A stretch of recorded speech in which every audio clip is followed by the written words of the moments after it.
So, no Sunday drive today. More of a Sunday wrenching. Tom, you know anything about that? Well, when you own a turbo Trans Am, you gotta prepare for your Sunday drives. They don't just happen. We bought this car, and it was the cheapest Trans Am we could find. Because apparently they're worth some money now, and they're not. You can't buy them as easily as I used to throw these cars away in the 80s. Damn my good taste. So we're just trying to make it mechanically reliable because we bought it. It has all kinds of problems that it didn't have when it was brand new. You know, these cars were not great, but they don't have to be as hacked into as this one is. We're trying to fix everything to make it usable. So we started yesterday, and the idea was, we're just going to take off the bad parts. But so far we haven't found any good parts, so we just kept taking off stuff. You can see our pile's been growing over here. Oh yeah, well, like this turbo system, it had a massive oil leak, and this was the drain hose that was on it, which actually goes on the back side. And goes right there. But there was no clamps on this, and this is not the stock setup. So it was a big oil leak. Yeah, there were a couple of signs that someone had been messing around in here before us, and maybe that person wasn't as proud of their work as they should be. That's a good way of putting it. So this is the 1981 Pontiac Trans Am draw-through turbo setup.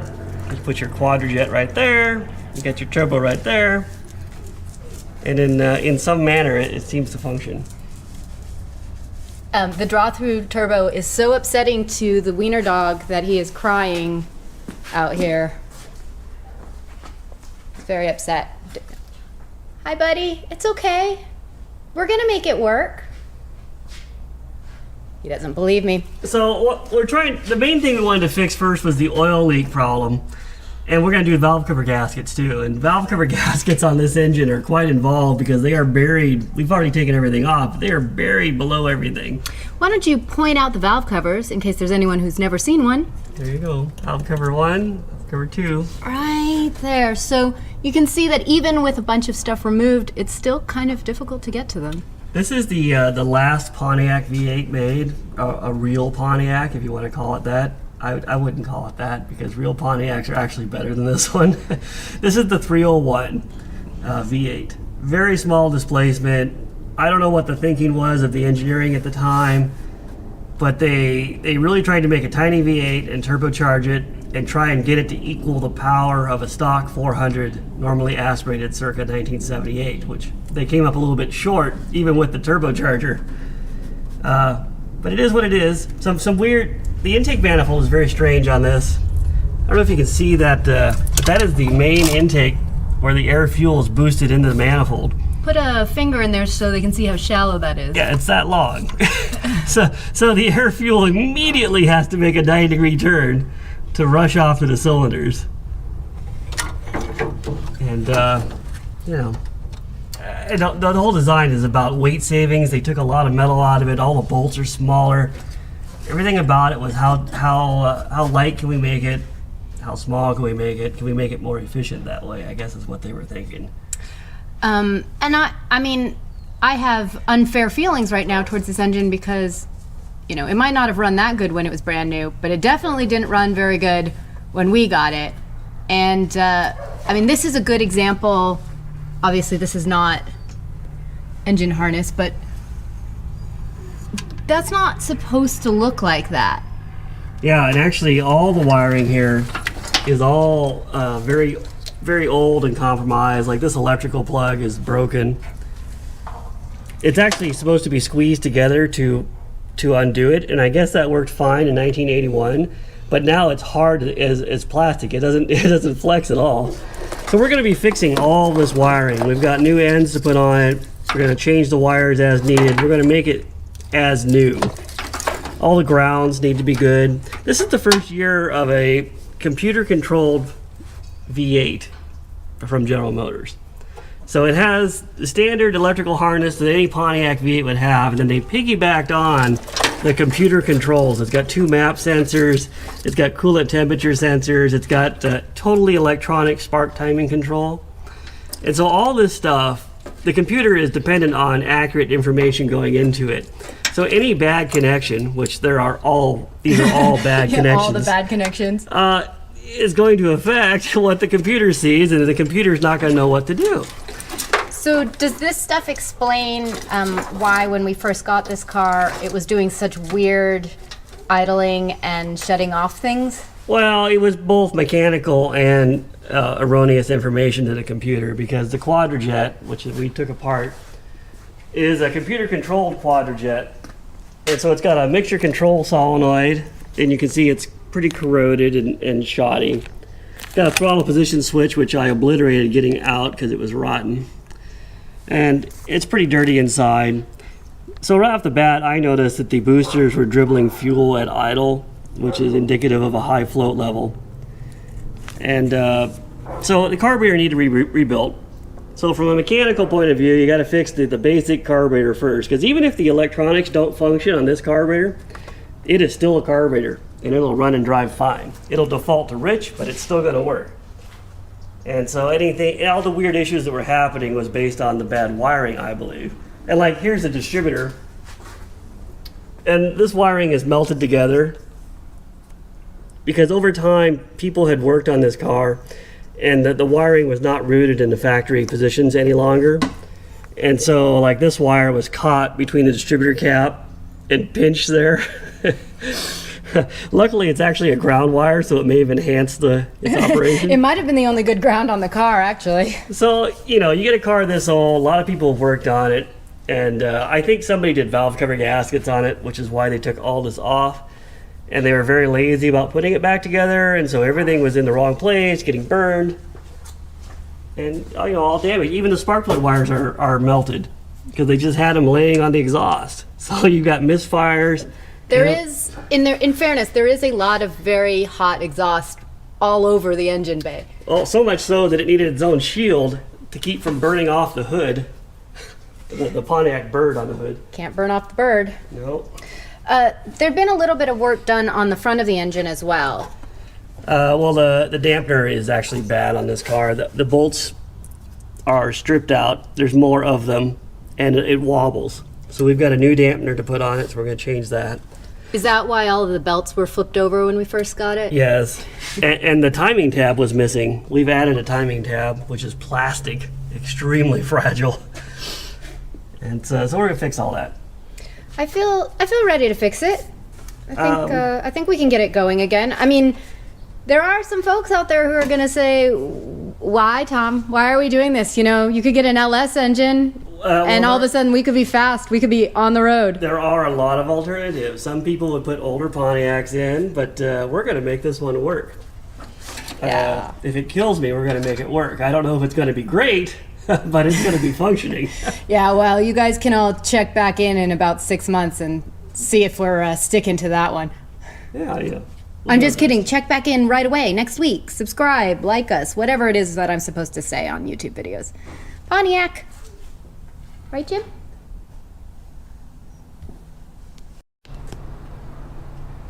Alrighty, Lana, let's see if this thing runs.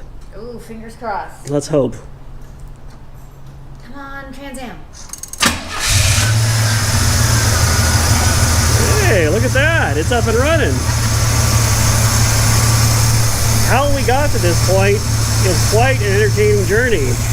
Let's talk about that some. Yeah, here, I'll turn it off. You can leave the camera, and maybe we can start with everything that we have to take off of the car in order to get it running. All right.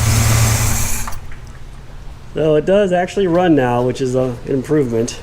Here, let me hand you the camera. Yeah, I'll let you hold up all of your trophies here. Well, this whole table is things that we have replaced. These are WeatherPack GM connectors that we had to replace.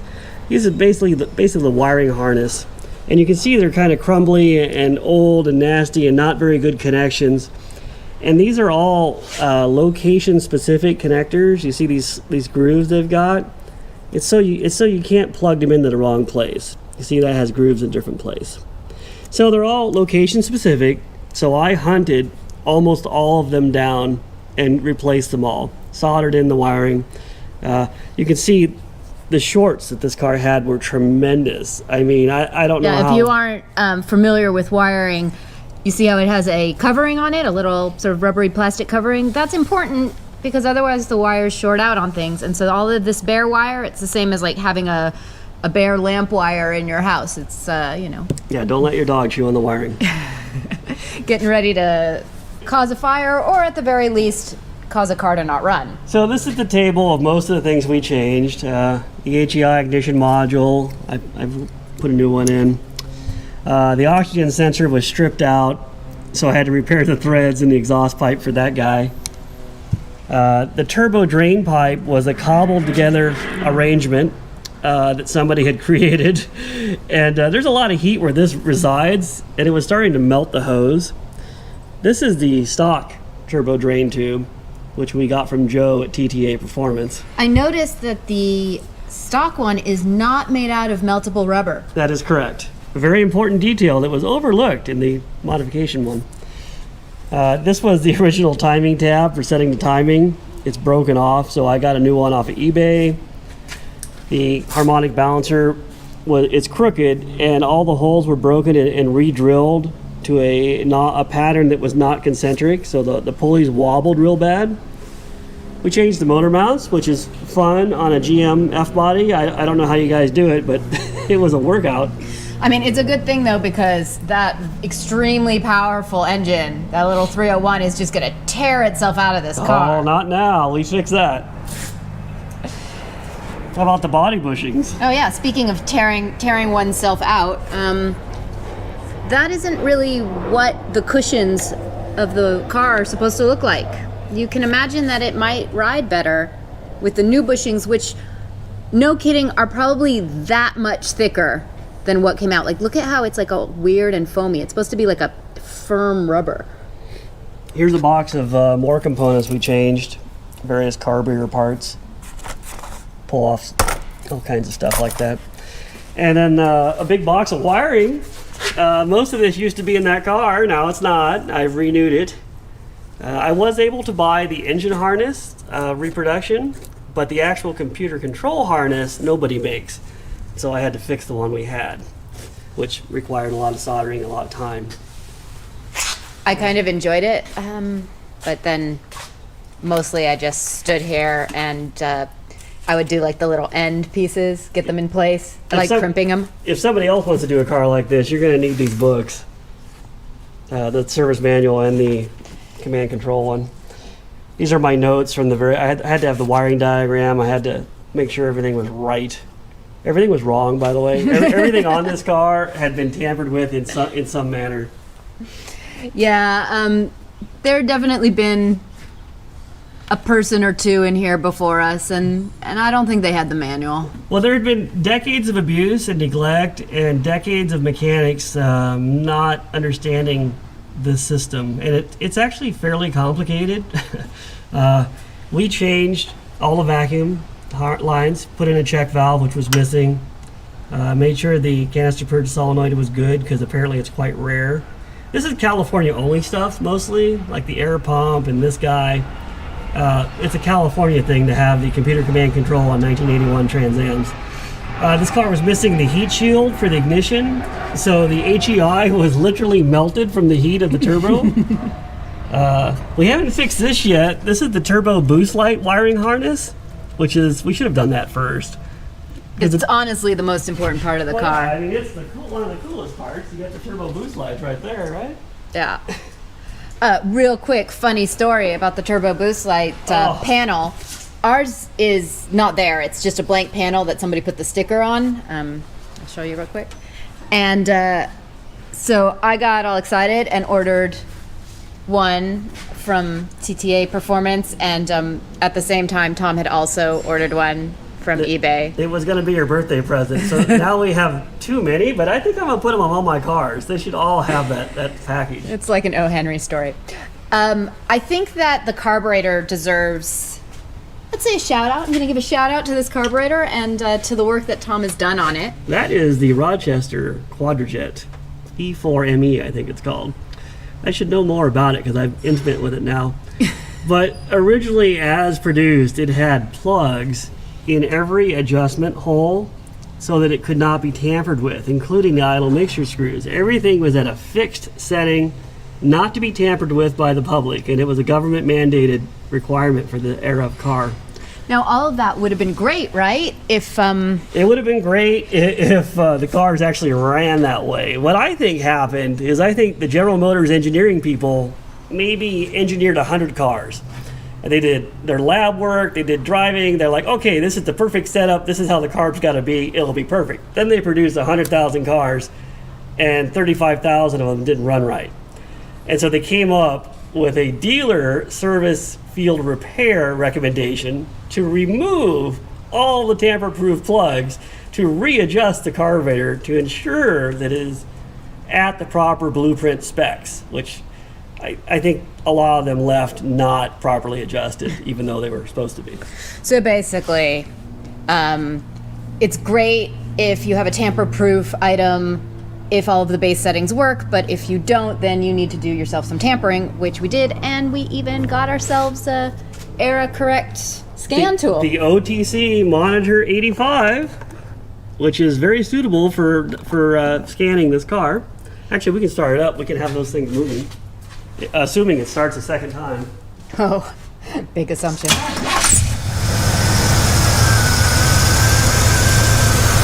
So we still have a flashing check engine light, and the diagnostic chart indicates that the ECM is bad. I haven't changed the ECM yet, but I do have one ordered. But the car runs with most of the computer control working. And you can see it's not quite warm yet, but the belt is loose. It's got such snappy response, it spins the belt. You hear that? Well, it doesn't rhyme. It may not ever spin the tires, but at least it spins the belt. It spins the belt, which is good, right? You know, it's got the glow meter. This is an old one that's still working. The Monitor 85, you can select what mode you want to look at. Like we'll do the O2 sensor. It gives you the voltage at the sensor. We'll go back to dwell, because one of the things that is kind of exciting now is that at least all of our test tools agree with each other now. See, They're pretty close. Like 30 over there and 30 over there. This is I think they're pretty close. I don't know what the actual, I think the target number is 30. The computer system on this is shooting for specific targets, and it constantly adjusts above and below to hit that target for optimum economy. Gosh, I don't know what else to talk about. It runs pretty good.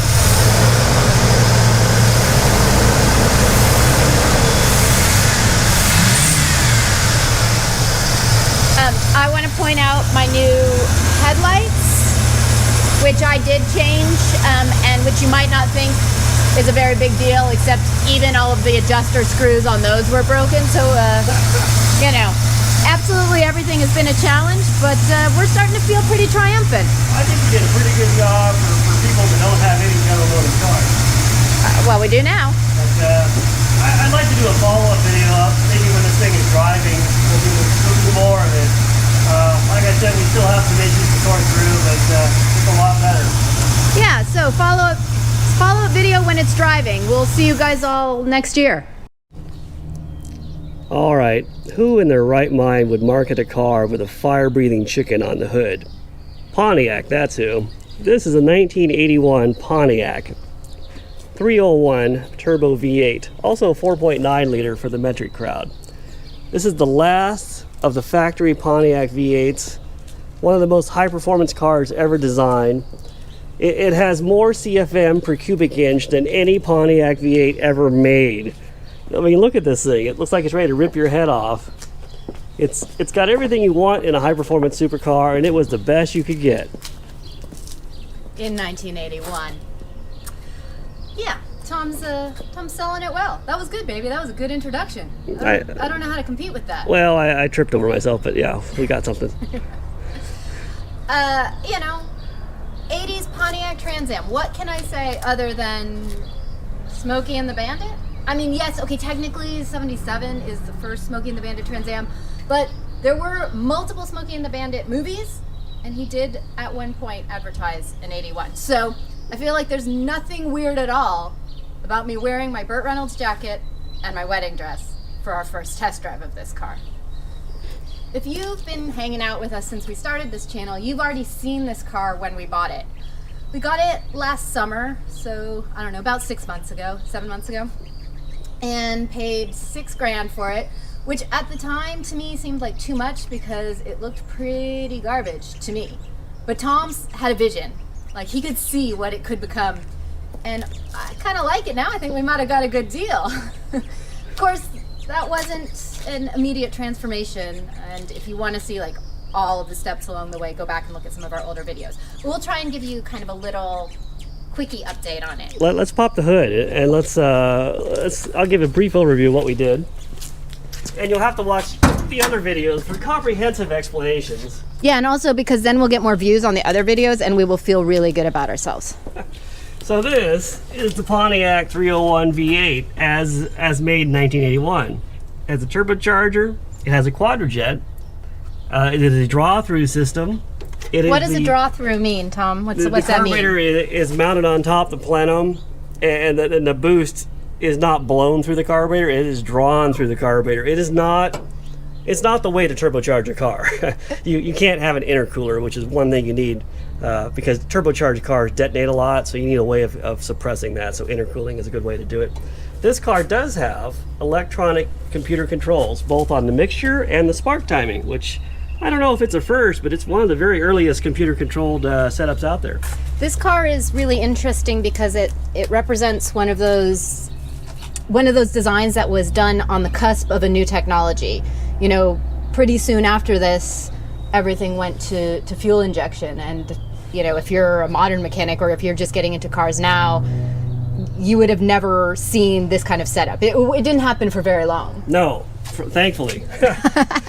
This car actually has more horsepower than the 81 Corvette and Camaro. And Mustang. I mean, but look at it. Look at the technology. How many horsepowers is that? This is 200 horsepower. Yeah. Yeah. Take that, Corvette. That gives you something to think about. So clearly extremely powerful. We basically rewired the engine bay, definitely did the whole engine harness because someone had melted it. Yeah, we did a Krylon rebuild. You know, it's fancy paint. We rewired it so it actually runs. It's got a lot of sensors on it, so everything's got to work. I think we should, maybe do a walk around, maybe take around the block. Yeah, I'm very excited to drive it. So another thing that those of you who saw it earlier might remember is how poor the body panel fitment was on it. In particular, yeah. The doors. Oh, hi. Hi, Stan. The doors hi, were, Jerry. The original gap here was terrible, and this car had been monkeyed with, so it was all, you could stick your finger in. You could stick a wiener dog puppy through the gap, and then they might end up in the car, which obviously is what happened. Yeah. I have more time in aligning these doors than any single thing I think I've ever done in my life. They are brutal to do. Yeah, so... mainly brutal because you got to take the whole front of the car off. And then everything that you change on one bolt changes like measurements you wouldn't even expect on the others. Hug your body, man, basically, is what I'm saying. If you have, a F-body and you've had to have door alignment, give somebody a hug. I have an appreciation for body guys that can do that, because that is not an easy job. What else is exciting? We still haven't got new tires on it, so still on those big puffy guys. Those are like Moon Rover tires. Yeah, that'll be a nice change. It'll look a lot better when it's on decent tires. Excellent looking rear on this car. I mean, it's got a little duckbill spoiler. Does your Trans Am say turbo? Because ours does. Sure does. We got a new little gas door there, so... Actually, just the hinge. I didn't want to buy the whole door. It was all floppy before. We don't want to make it too nice. Let's drive it. All right, let's do that. Hi, guys. You ready to go for a drive? I hope it still runs. There's no guarantee. Come here, you guys. Come on, you guys. Come on in. Ooh. Once again, excellent video work by the two of us and the two of them. Yep. All right, I am so into the dash on these cars. look at this. It's like a engine turned metal. See the little circles? It's like a French racing car from the teens. Oh yeah, for sure. I think it's gorgeous. Ours is not great. There are people who can redo them. Somebody did some chemical work on it and made it a little bit smudgy. It's fine. It's fine. For this car, it's good enough for who it's for. Oh, thanks. It also has one of the better cigarette lighter That is a logos. nice cigarette lighter. You can't put a car phone charger in that. That is for smoking only. And somebody put a very fine Sony tape player in there. Oh yeah. All right, well let's take it for a drive here. Okay. I'm gonna flip the camera around so you guys can fully appreciate. Oh, you're buckling up. I don't think I'm gonna buckle up because I've got puppies. They're like a restraint device. All right. Well, I mean, safety first. Okay. Ready? All right. Fire it. Let's hope it starts. Oh my God, so exciting. I can't believe it started without you touching the gas. Well, I assumed that when you pulled it out of the garage, you had All right. warmed it up. The computer control is working. Yeah. The check engine light is not on currently. That's Let's good. see. Yeah. Let's get out of here. All right. Can you feel the WS6 yet? Yes, in that little tiny movement I just made of the wheel, it felt very, very firm. I could feel the sway bar absolutely stiffer than the standard. Yeah. My four-wheel disc brakes stopping us right now. Yeah. Very good, very good. This car has everything on it you want. WS6 was the high-performance suspension package. I'm gonna roll this window up, try and... Oh, that's a nice clean glass. Yeah. I put a new glass in this car You because put it was two new bad. glasses in it. All right, careful. There's a lot of performance to be had here. So you guys are riding around in the last Pontiac V8 Pontiac. Does that make any sense? Pontiac V8 Pontiac? The last original Pontiac V8. Last Pontiac powered V8 Pontiac, because there was a 6, right? In 82, you could get a Pontiac 6, something like that. I hope not, but maybe. What is this thing on the hood? Oh, those are very special lights. Yeah, we'll have to test those and see if they're working. Yeah, I mean, I don't know. There's no guarantee. Oh, there's a Mustang coming up behind us. It's We don't want to race a Mustang. Yeah, Don't no race racing. anybody. Well, I could race an 81 Mustang because I think they only had like 160 horsepower or something like that. And like completely destroy them. There's a puppy chewing on the camera again. Yeah, this is a reoccurring problem. Our video crew is not like, they're just, I don't know, they lack focus. I mean, we'd fire them, but the economy's so bad, you just don't want to put someone out of work if you can avoid it. So a funny thing about this engine, the 301, is that while it isn't maybe a spectacular setup in 1981, they were learning a lot from it, and they could have made it. They learned what not to do. But they could have made a much better engine. In fact, they were planning on making a turbo engine in 82, and then, you know, Chevy folks, GM said absolutely not. You cannot be faster than the Corvette. Yeah, this engine would have been in the 82 Trans Am and probably would have been faster than the 82 Corvette. All right, should we live on the edge? You think, Yeah, let's do it. think we can hit it? Yeah, let's. We're gonna test out the turbo. Okay, let's. Here, I'll get a good view of the turbo lights for the audience. So you can maybe you can see the normal is lit right now. I can see that. Yeah, it's lit pretty right dim. now. We'll have to do this at night for more representative. Yeah. But go ahead and launch it at full power. We'll see how much power we got here. You ready? Yeah. Oh my God! That's more than I thought. 2 medium.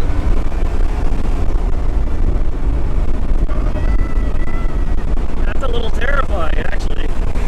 You see that velocity? Wait, I did not see a high boost light come on though. Well, we didn't stay in it long enough. Well, you know, we have a transmission problem right now, and that our turbo 350 is basically a turbo glide 350. So, It is a very gentle. I wrongly assumed that since the transmission fluid was red that it would actually be good, but the transmission needs to come out because it's shot and reverse doesn't work all that great. I mean, you just don't reverse, right? Like a boat or a dragster. You know, my hat got displaced in that velocity. It was more than I thought it would be. Yeah, you know, I've been practicing and preparing for this moment. Been playing a lot of video games, kind of really thinking about what could happen in the Trans Am when I finally get on it. Feeling pretty good right now. Yeah. This car has like 100 more foot-pounds of torque than the 81 911 Porsche. It does, but it also has like 9 or 10 horsepower less. Insignificant. And I think 1,000 pounds more. So basically what I'm saying is that if you currently are driving an 81 911 and you want to race, I'm not going to do it. But if you want to try and pull a stump out with your 911 versus my Trans Am, I will hitch up and go. The actual gauges work. Yeah. And currently, yeah, the lights that are not supposed to be on are not on, and the lights that are supposed to be on are. I don't know if the puppies are enjoying this. The performance was more than they thought. I mean, they still haven't ever done a burnout. Those guys. Well, this car can't do a burnout. I know. This is ultimate traction setup. All right, should we do one more? Yeah, let's do one more. One more. All right, you know, maybe keep the camera on yourself to start so you can see Oh my God! see the incredible power and how scary it is. Ready? Here's the launch at velocity. Oh. You feel that? Oh, I felt the brake of traction. Yeah. All those people fighting on the street. Excellent. All right. All right. I think that's a wrap. Yeah, that's basically an 81 turbo Trans Am, and if you've got a working 350C transmission, send me a note because I'll buy it from you. Yeah, and if you're Mike Musto, you have to do it one more time. You have to yell out turbocharge. I know. Turbocharge!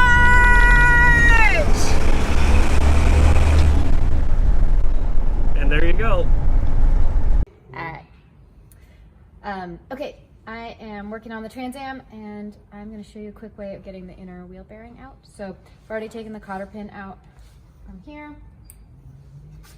That's not very tight.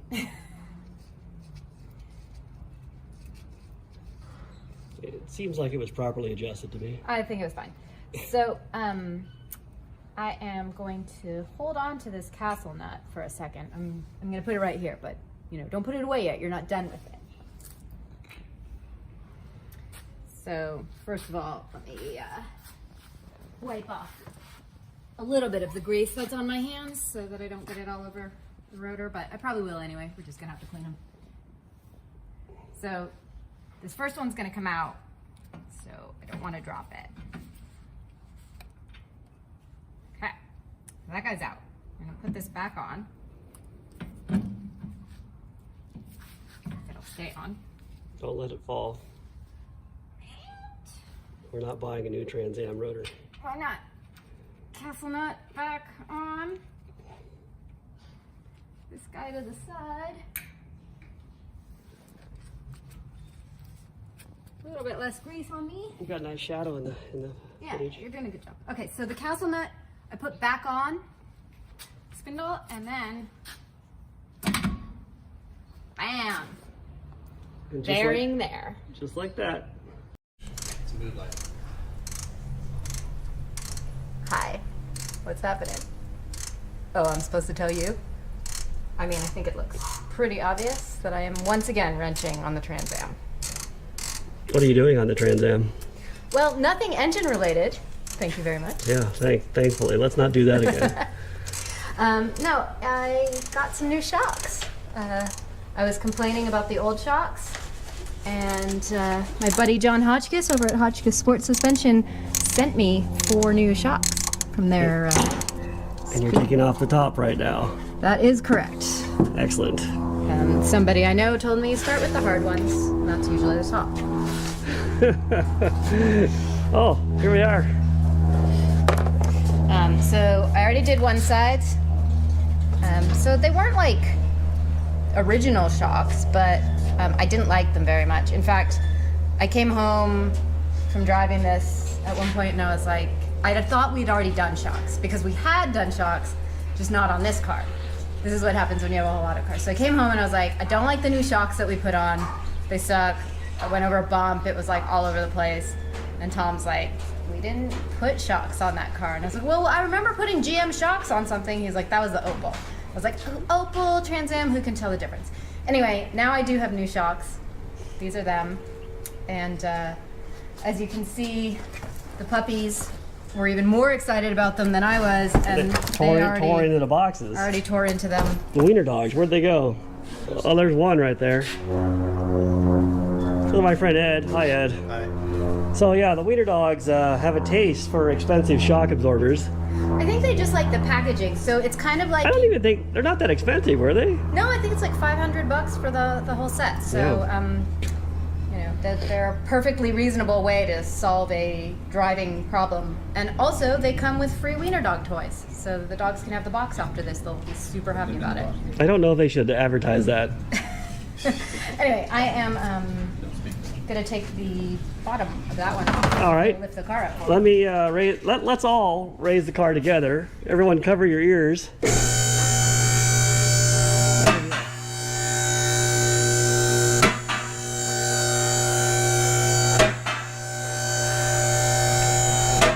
This is the most exciting thing I've seen on YouTube so far.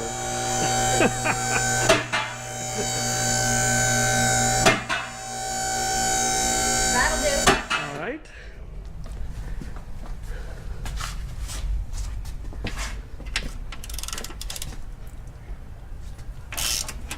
So this is probably one of the easiest cars to change shocks on. Oh, we haven't put the new ones on yet, so perhaps it's incredibly difficult to reverse this process. You know what the hardest car ever made is to change shock absorbers that I've ever worked on? Tell me. A 69 Dodge Polara. Those shocks are so freaking hard to change on the front. How come? They are captured inside the frame. And when you put a gas charged shock in there, there's not room to compress it and bolt it up.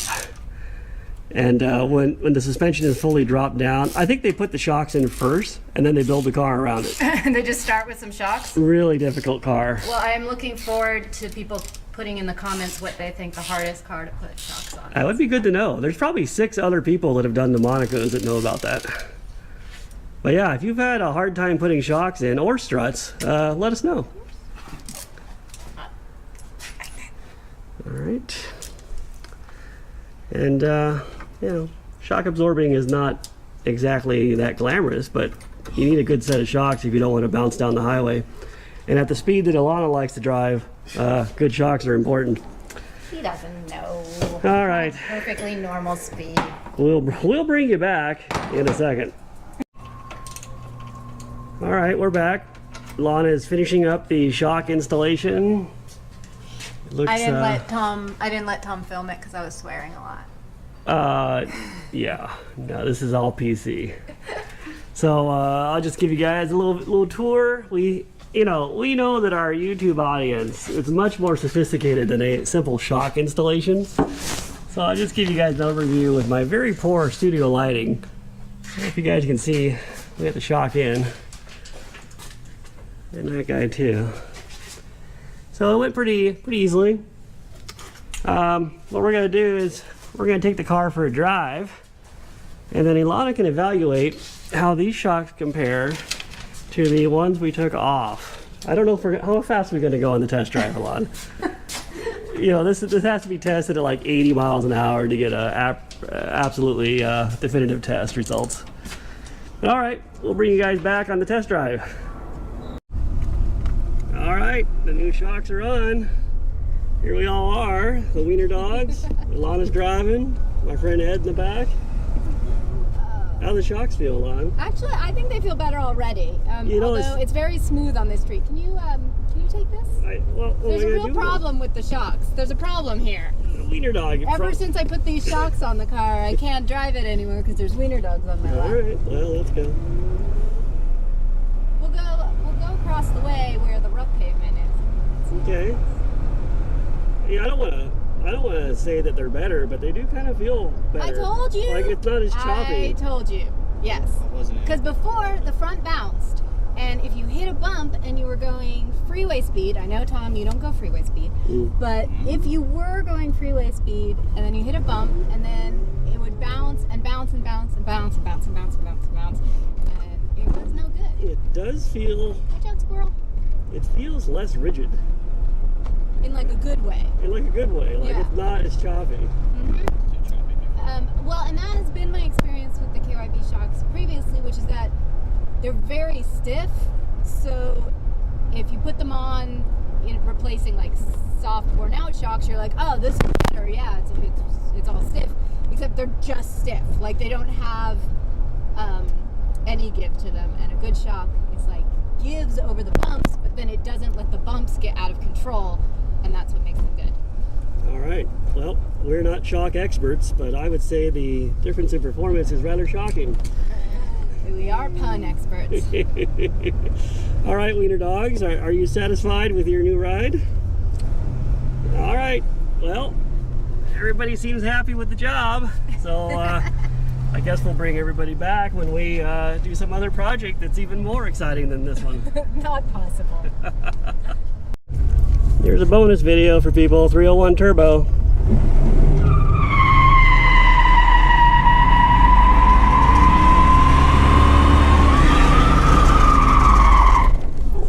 There you go. A full carload of hijinks experts here. There you go. What do you got there, Ilana? This is the last possible thing that we thought could have been the reason why the Trans Am wouldn't start. This is an ignition coil, and the Trans Am stopped running, but it stopped running after a 1,000-mile road trip in our driveway. It was pretty great. We went all the way out to Arizona, we drag raced, we drove all the way back, and then the next day when I went to run errands, it wouldn't start. We were like, oh, it's probably electronic spark control. I mean, 80s spark control, it's like very new, it's very bad, it's definitely going to be the problem. So we didn't even like check anything. We're just like, that's going to be the problem. Ordered new parts, bypass set up.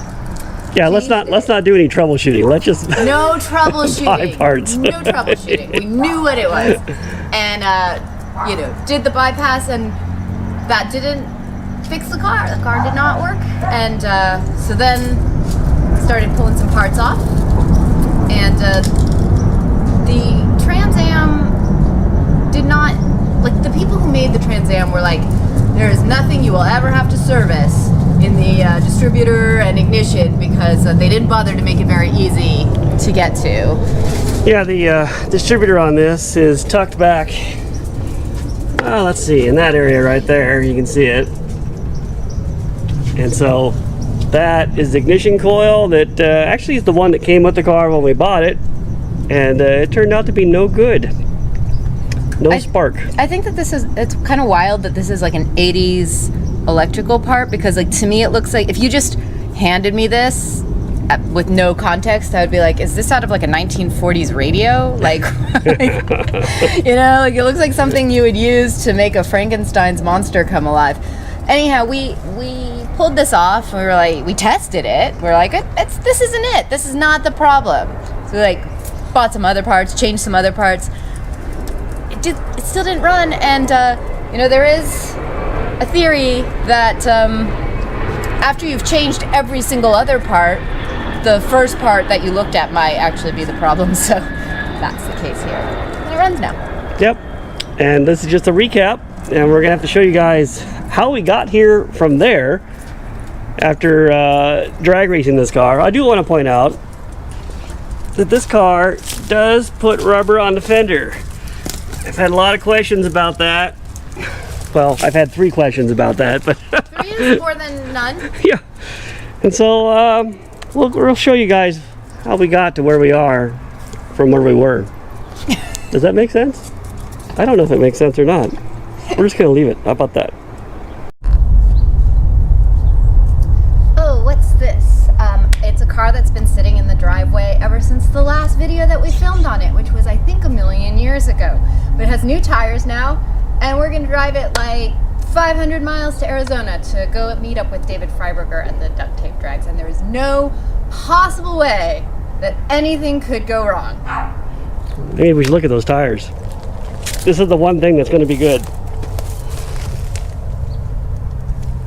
We've owned this car actually a couple years now, but never actually got it registered because in California the DMV was closed. But now, as you can see, we're current. All right. Let's go. 9 hours, right? Sounds like fun.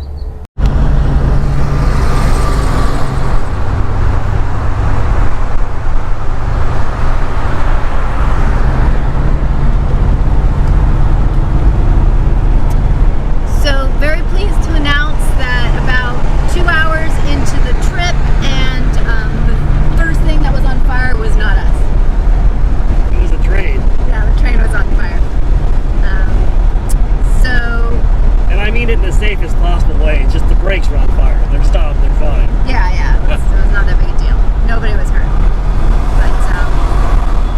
But we got to slow down for a little while, which is great because it's only like 1,000 degrees right now. Oh look, there's the train.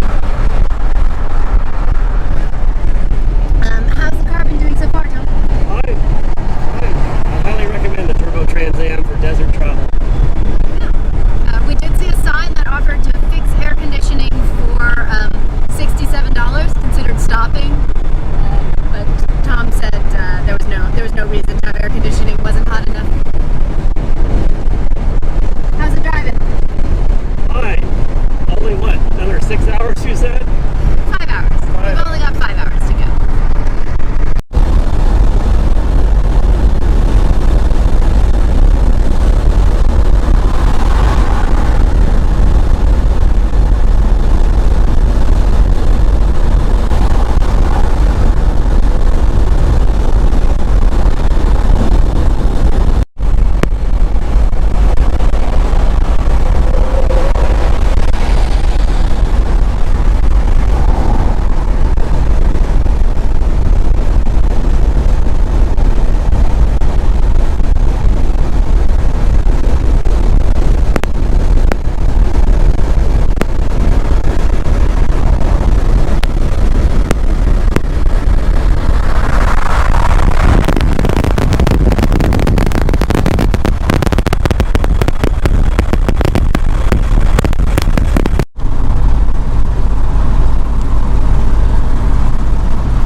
Seems like, I don't know, 15 hours of driving.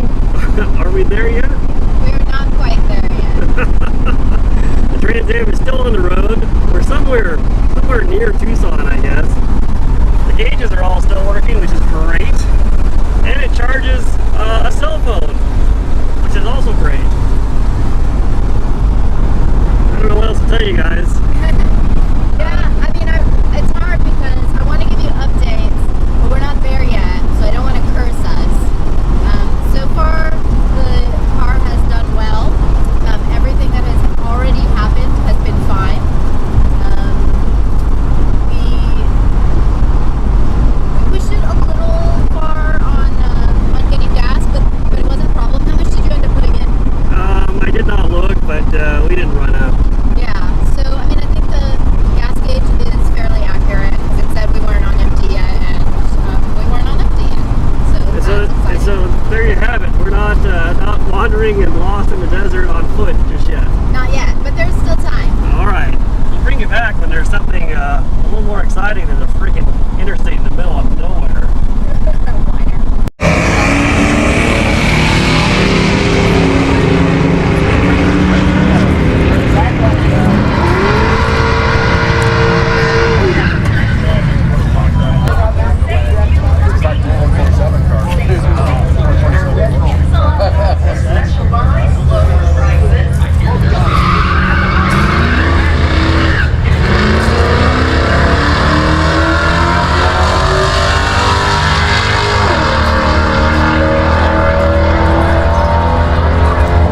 Chevy in the right lane's gonna run a 1367, 101 mile an hour.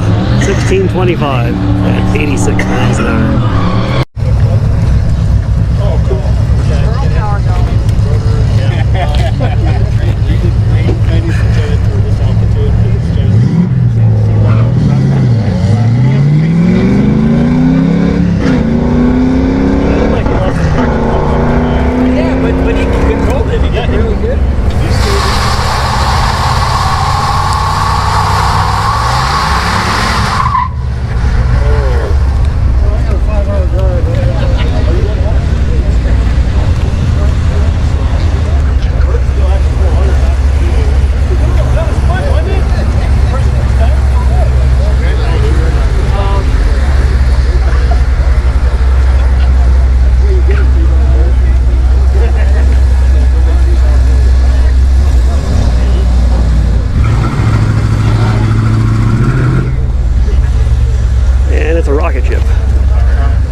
on a 16-second pass.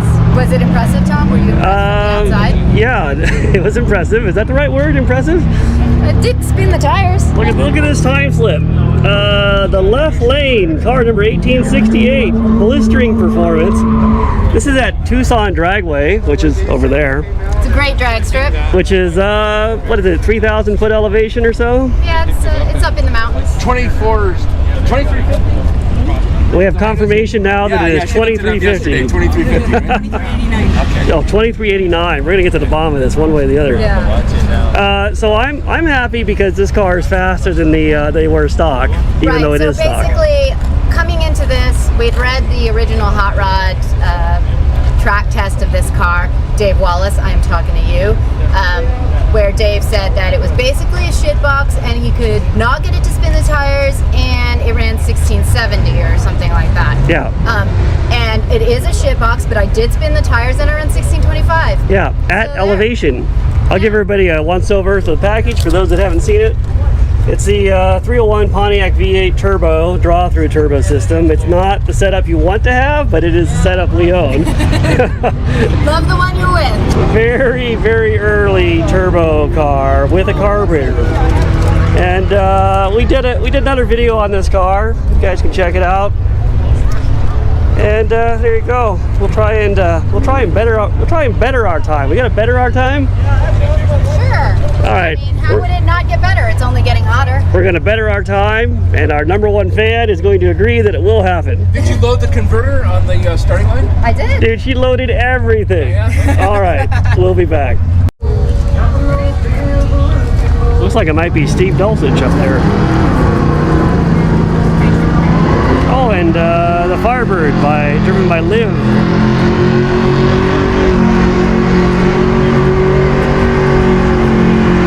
Wow, John Force.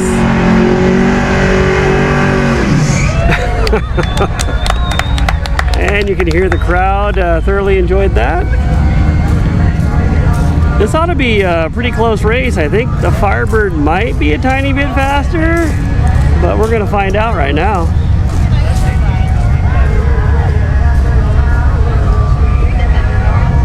The Firebird has some kind of LS1 engine in it.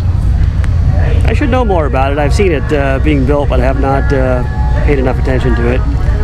And Challenger's got a small block Dodge in it.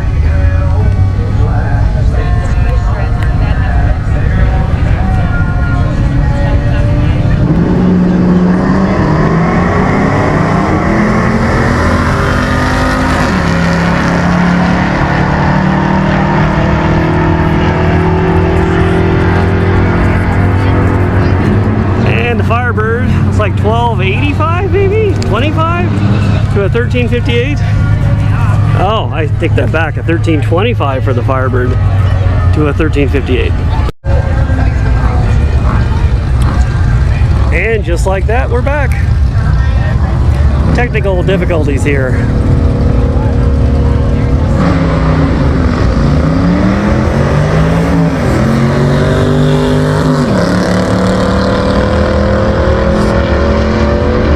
Shifted Challenger in the near lane. 1316 to 1346. Ilana's coming up in the Firebird. Oh, sorry, the Trans Am in a minute.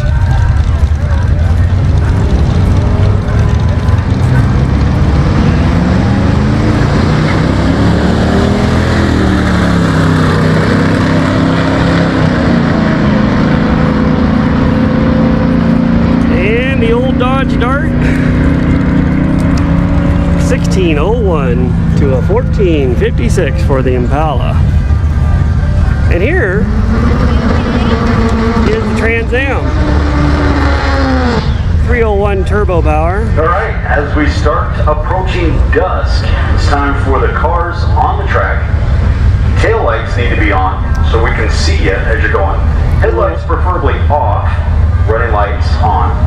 That way we can see you coming and going. I think the little Honda car is modified. I don't think Ilana can beat it.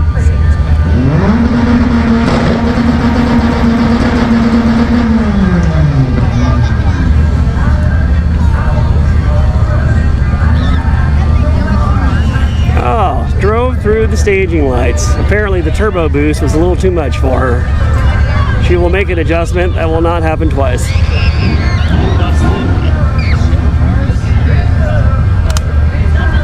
They are resetting the clocks right now for an accurate quarter mile of the 81 Turbo Trans Am.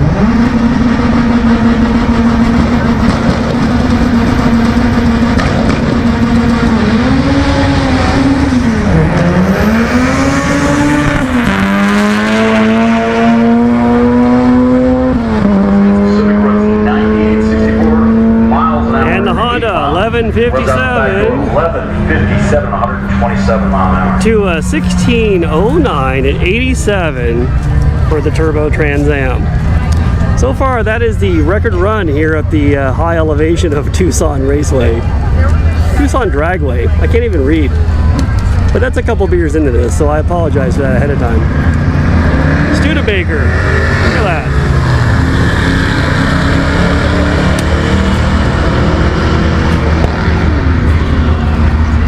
Look at the Studebaker, man.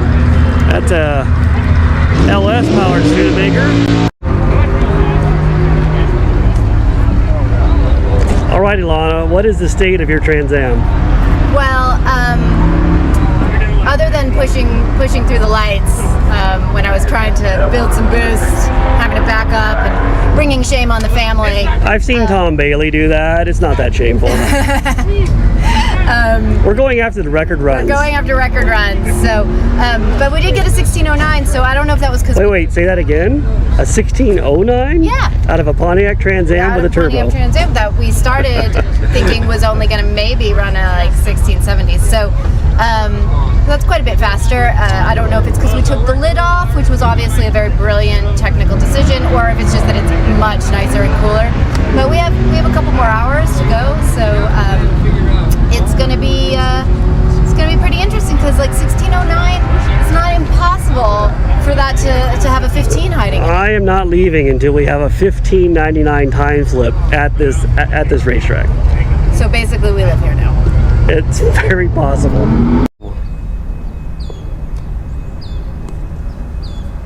So it turns out that 1609 was about as quick as I could get the Trans Am to go at Tucson Dragway. Well, that's not entirely true. I realized on the very last run that I should probably shift it manually because I'd just been leaving it in drive and I think it had a little bit more at the top of third gear. But by the time I thought of that, I had already had 2 beers, so I couldn't race it anymore. And then the track said we couldn't live there anyway. So we came home.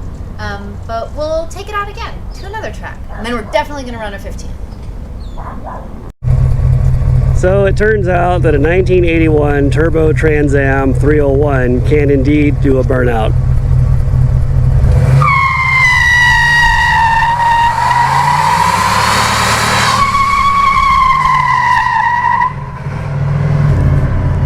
Well, there you go. 301 Pontiac power, people. If you've ever wondered how much a 1981 Turbo Trans Am weighs, I've got the answer. 3,593 pounds. This is our WS6 package 301 Turbo V8 factory Pontiac Trans Am. Very unusual engine setup. It's a draw-through turbo system with a carburetor. It's not the setup you would use in the modern age, and they probably shouldn't have used it in 81, but nobody told them they couldn't. It's got a cool sticker you don't see on too many cars. Talks about the turbocharger using the same oil as the engine, so good idea to keep it clean. We've done another video about this car. This will just be a quick little overview. It's got a little heat shield for the hood, which you don't see on too many cars.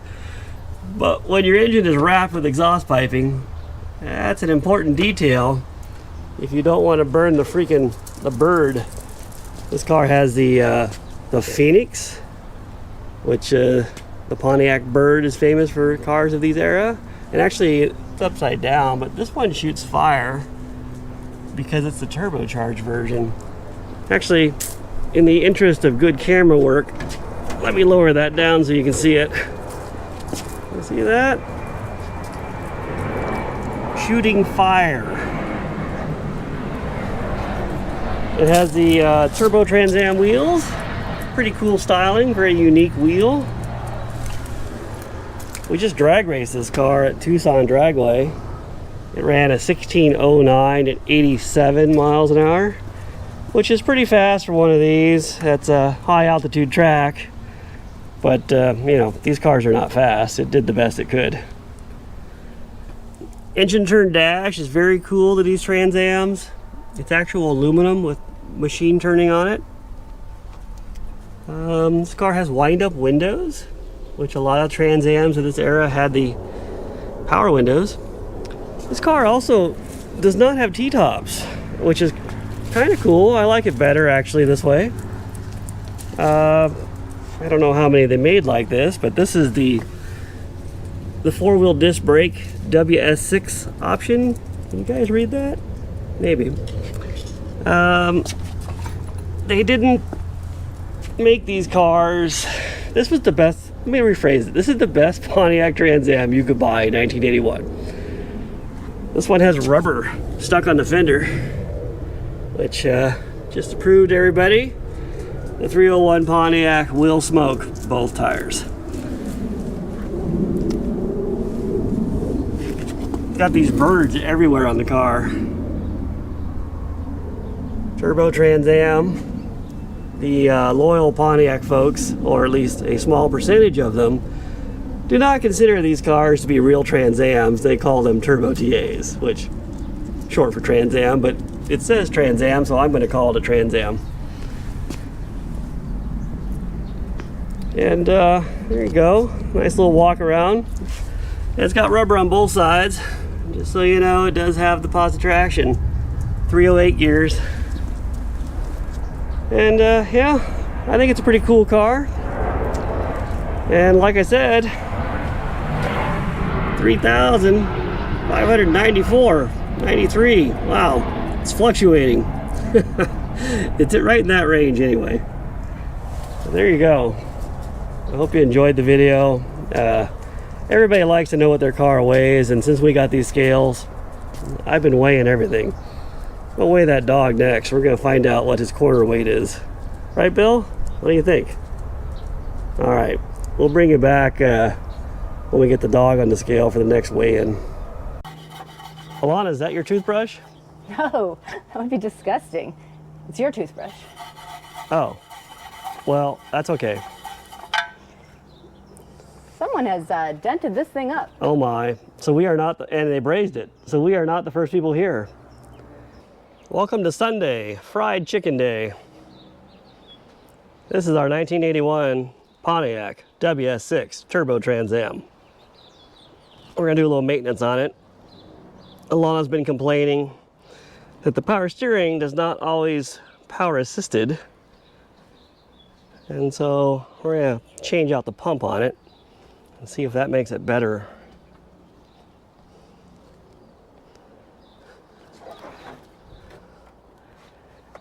That guy right there.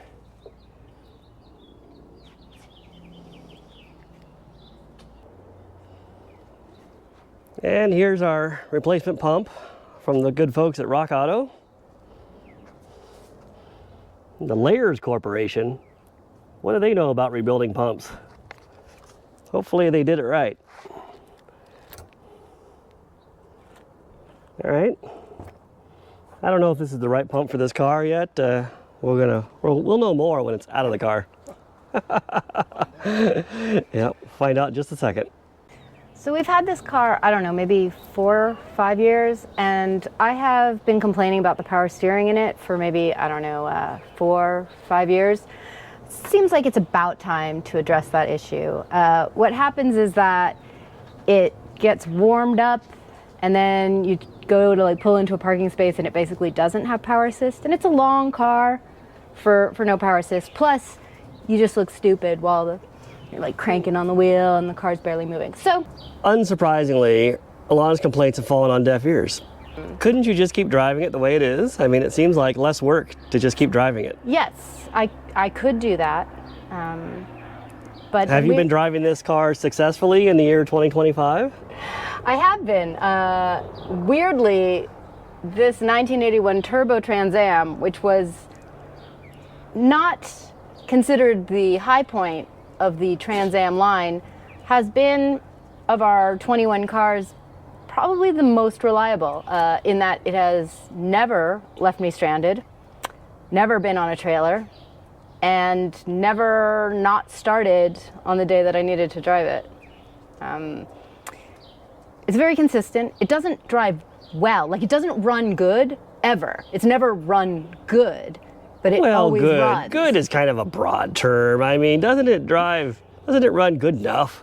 I think it runs basically as good as anything in 1981 ever ran. All right. It's all right. So that's enough of that. Come here and tell me what we need to do. So this is what we're dealing with, but before we get to that, we probably have to take off. Well, we need to gain a little bit more access. So we're probably going to remove this little hose guy. Okay, carefully, because this guy is square and round, and it's not like a common thing. Who at GM decided we're going to go from this shape to that shape? Anyway, that's a whole other story. So it looks like we have just a few bolts holding the bracket on. So once we get this off, which one of those are we doing first? I've never actually done one of these, so... Because we got to sort of move the We're probably going to do all three of these, I guess. All right. And then just see which And one then there's moves one. it? I would do the one in the back first because it's harder to get to. And then we'll get the pump loose, and then we should be able to get the hoses off once it's loose because the hoses are on the bottom and the back, and a little hard to get to. All right. We don't want to do too much work. I don't want to do any work, but sometimes you just got to do what you don't want to do. That was easy. Yep. You have a longer screwdriver than this, Tom? I do. If you want to wait, I will get one. Okay, go get It's it. like 4 feet long. Yeah, I need that. Let me get that. I don't like, I'm bending over too much. I don't like that. This is an uncomfortable position. Let me get the right tool. This is much better. Yeah, it's a brown handled screwdriver for a brown car. Your tool should always be color coordinated. Okay, success. Okay, are we done yet? That's it? That wasn't so bad. all of it. See if we can get this guy out of here. Oh, there's a freaking bottle in the whale on it. It just doesn't come out that easy. You want me to take the bottle off? I think we're gonna take this bracket off. All right. Stand by, we gotta get a tool.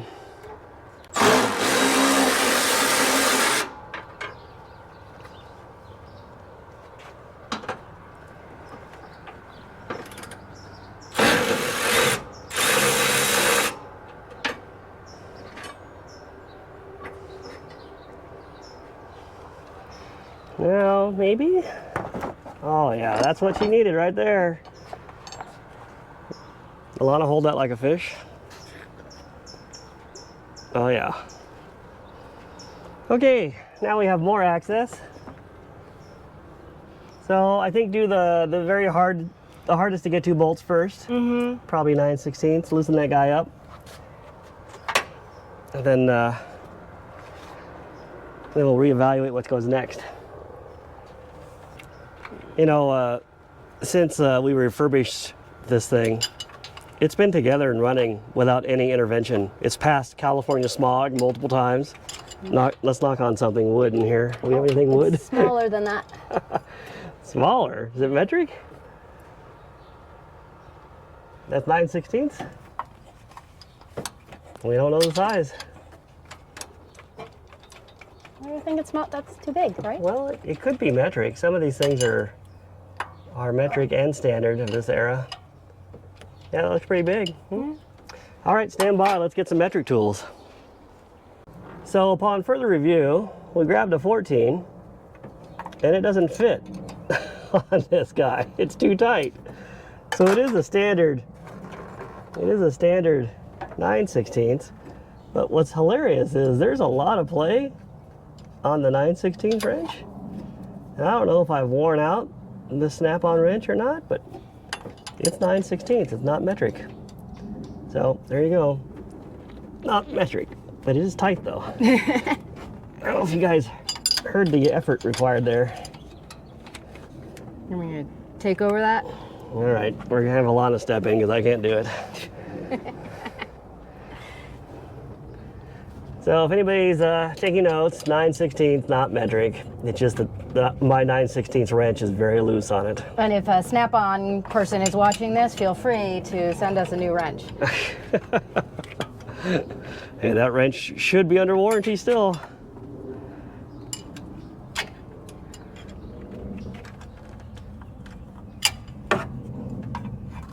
It's always a good idea when you take things apart to try and do the most awkward, hardest to get to fastener first.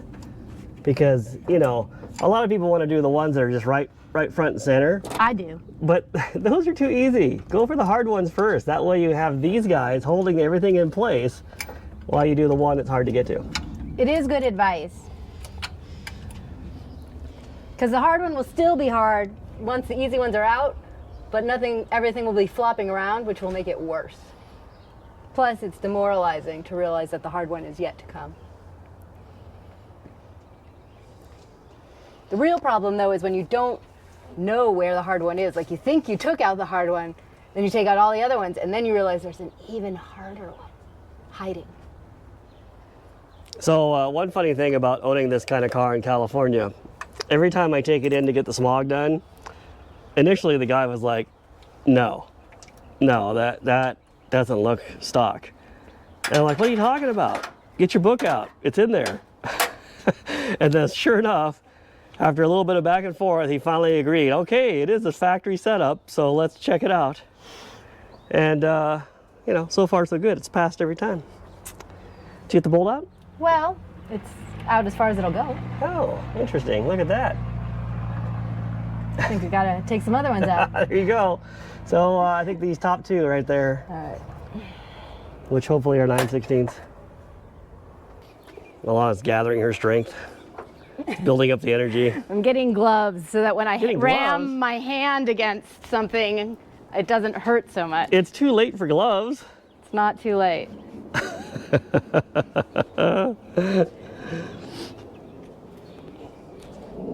Some people may not know this, but these cars had a turbo-only heater box in them. Do you see that? Turbo. So GM engineered a special heater box just to accommodate the turbo location. I don't know if they ever made any money building these cars. Like in 1980, they weren't even legal to be sold in California, although a lot of them were built here at the Van Nuys plant. And then in 81, which is what this one is, it had the GM Computer Command Control 1 feedback system on it, and then they allowed it to be sold here. So I don't think they ever made their money back. Are those appropriate workwear gloves for auto repair? Yes. It looks like your gardening gloves. It's hard to find little gloves in the auto parts store.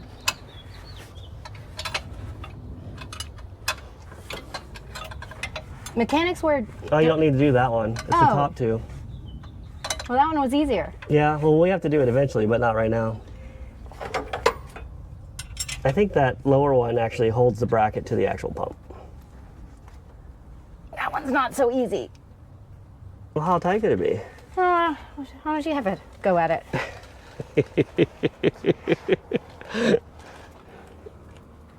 Just like this? Should I use both wrenches or just one, Alana?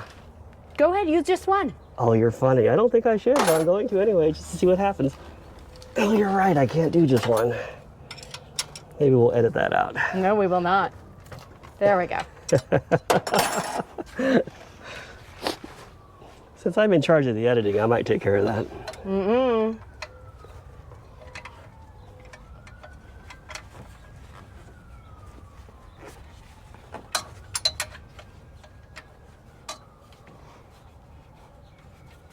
Now, if Tom hadn't been here to do that, I suppose I could have gotten like a mallet and broken it free that way, but why bother?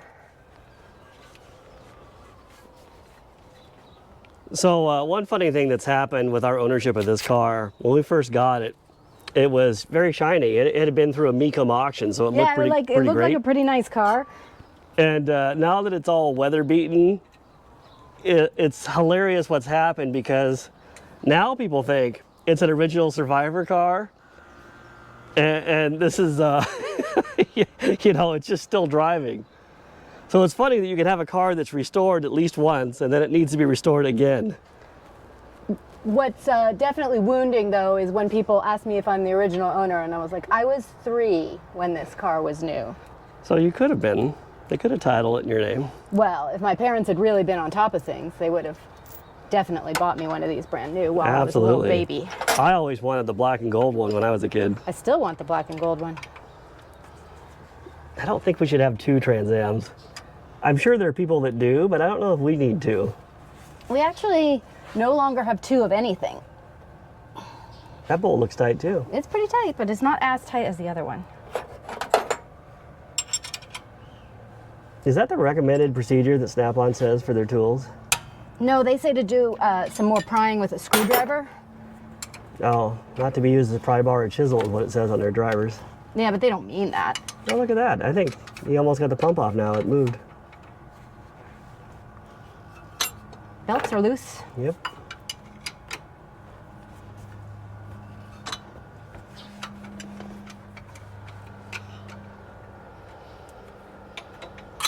So when we got this car, I had to get it running properly, you know, nothing about it ran right.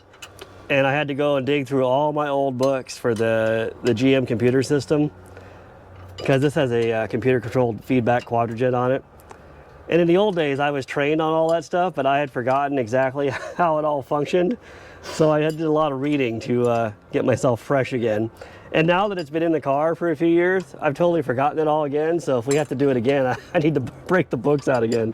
Yeah, now you're like all the space that was holding Trans Am computer controlled knowledge is full of Jensen wiring diagram. There's a guy that we get some parts for that specializes in these things, TTA Performance. And he's an expert on these cars, right? So it's fresh in his mind every day because that's what he's working on. And if you don't do it every day, I don't see how you could remember every detail of it. Yeah, it's nuts. It's fun to have a lot of different cars, but it's definitely way easier to kind of specialize in one make and era of car, because every single thing is different once you move into a different car. And then when you start working with cars from different countries, whoo boy, that's when you really start learning things. You mean like Lucas wiring? Like Lucas wiring, or like, what's the name of that crazy German wrench that we need for the Opel? You know, it's like a star socket, but even weirder. Oh, like a spline drive. Yeah. The Opel has head bolts that are internal splines. A fine spline. Speaking of the Opel, and we'll get to that car in a minute too. It has a lot of bolts that were put in one-time use only, and the heads snap off when they get torqued properly. Like the steering column is bolted in, never to come out. So if we go to remove it, we've got to drill those out, I guess.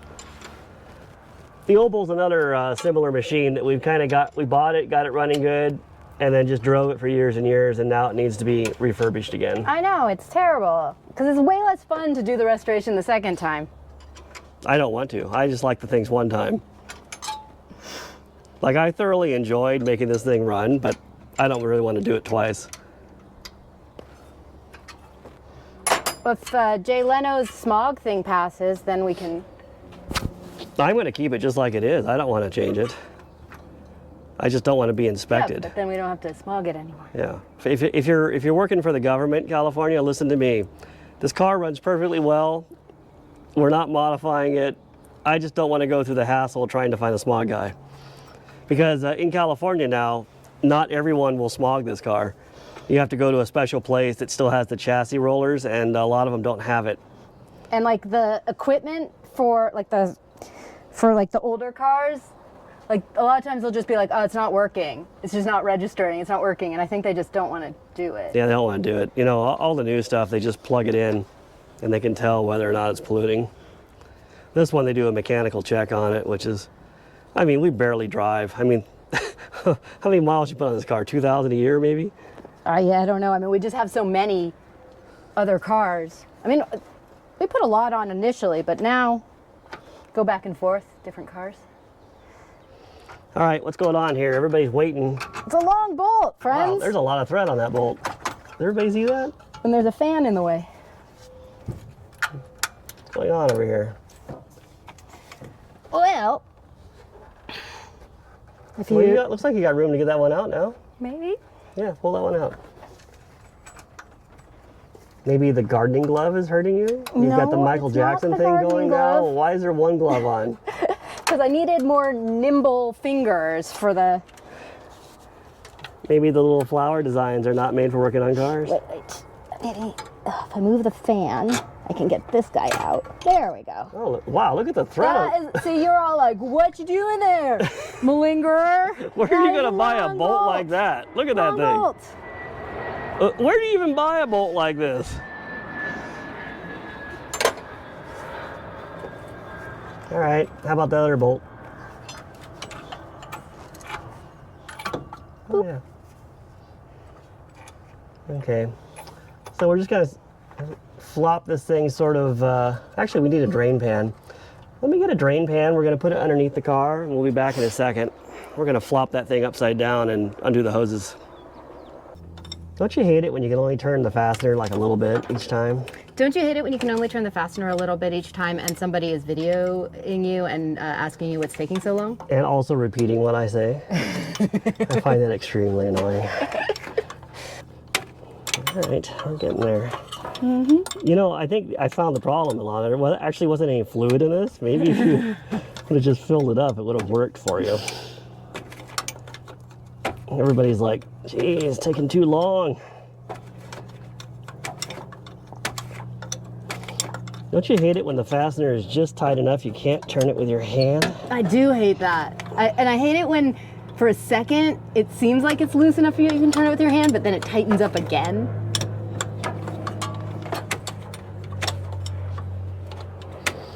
I'm doing this in real time, by the way. Tom, when you were in high school, you know, I don't know if there's any fluid in this. Did you check the fluid? not before we started, but it has had fluid in it in the past. All right, go ahead. When you were in high school, you know, and you had like, what was it, a 68 Camaro? Yeah. You know, what did you and your, you know, fellow cool guy friends think of an 81 Trans Am? Oh, these were shit. And nobody wanted these things. Did you ever think that you would purposely seek out one? I'd have to say no. I mean, I guess I always liked the way they looked, but if I would have had this in 1988, I would have ripped that out and had a 455 in it. Actually, I had a friend that had a 455 Trans Am in high school, and I had an LS6 in my Camaro, and he thought it was a 350. And he never beat me. See, there was fluid in it. All right. Maybe it was just not going to the other hose. There it is. There it is. Out. Like heart surgery. Would you trust us to do your surgery? Take out your organs? Okay. Now we're going to strip it down. We're going to pull the can off, clean everything up, and pull the pulley off. Mm-hmm. What size are these? Probably metric, huh? Nothing has been metric so far. I'm going to keep saying it till something is metric. All right. All right, let's get some tools. We'll be back. Okay. Look, this guy is so happy right now. Metric, right there. So happy. Look at this happy guy. Never been happier. Oh, let's go the right direction.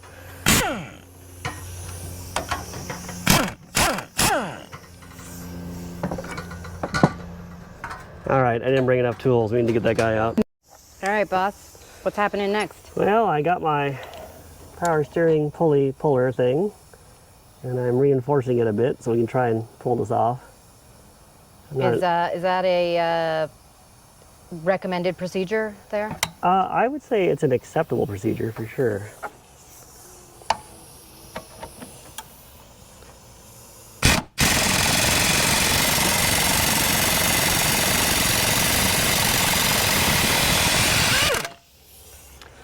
I hope you enjoyed that. I hope you didn't have your volume up too loud in your office while you were watching this.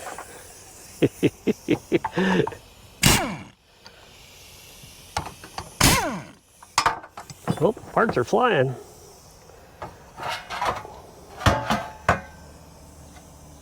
Oh, how you remember how to put this together? I've already forgotten. I don't even remember what car it goes to.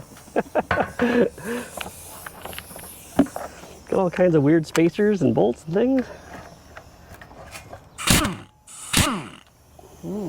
Messy. That guy. What are these guys? Oh, it's bigger. Bigger.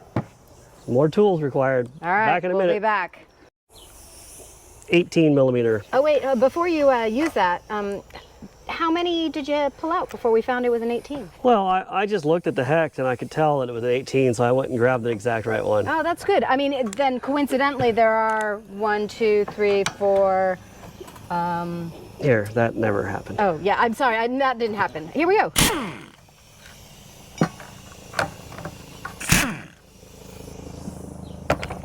Okay. Now we need to get the reservoir off of the actual pump. Oh, that part looks fun. Boing. There you go, huh? Yeah. So we're gonna clean up this guy, which has parts laying in the bottom of it now. It's supposed to, right? And then, and then we're gonna match up the pump and make sure it's the right one. Oh yeah, that seems like a good idea. And make sure the Layers Corporation did the right thing for us. Right off the bat, all that looks right. This looks right. Yeah, looks good to me. So what sort of things you look at? You look at the spacing of all of the bolt holes and then how long the shaft is? The bolt holes, the shaft, the diameter of the shaft. The inside has a screw and a hex, so it's the same design, same kind of press-on pulley, that kind of stuff.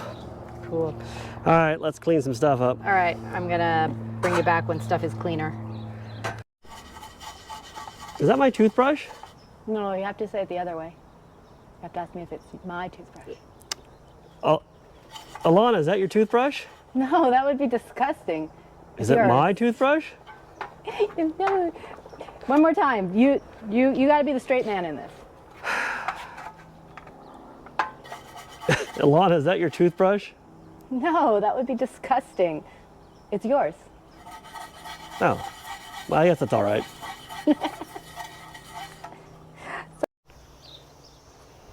All right, we're gonna reassemble this pig. Look at all these nice clean parts. I wouldn't say it's restoration quality. We're Just perfect. They're flawless. not we're not painting it. I mean, the housing has been beat. It wasn't leaking before, so we're gonna assume it still won't leak. It's been brazed. How did that happen? Lots of times people will do these. Well, I don't know if people do this in the modern age, but in the old days, a lot of people will put this O-ring right there. And if you do that, you won't have any power steering because there's a hole there. Oh. So it goes right there. But that's not how this bruising happened. No, that was somebody beating on it. What for? Anger? Because it they're doesn't work? Trying to adjust the belt tension, I would say. So we're going to put these little square cut O-rings. That's what makes the seal for the housing. Do they have a front and a back, or they're identical? They are identical. And then we're going to try and slip this on, try and line up the holes here. There's a big one and then two small guys. Right.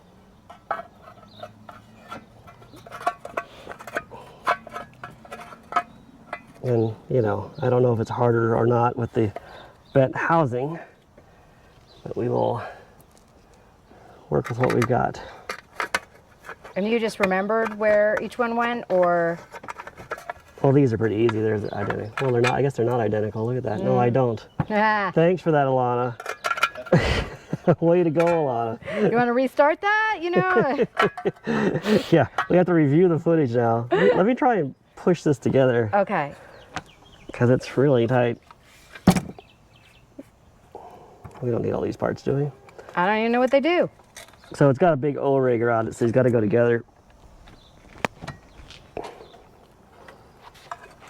Is it something where you get to hit it? We're just going to get it started lightly. Lightly started. Oh, you see I've already got O-rings out of place now. Oh, good grief. All right, take two. All right. This is how you get it back apart.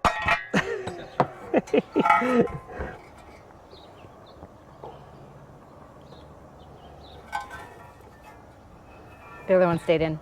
All right. That one was well behaved. Try again here.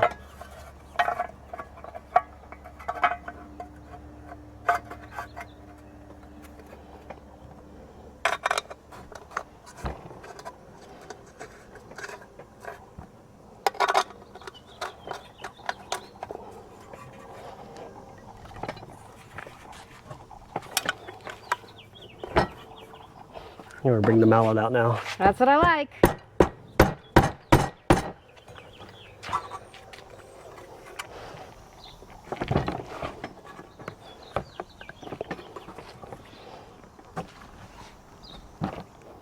While Tom's doing that, I'm going to do this.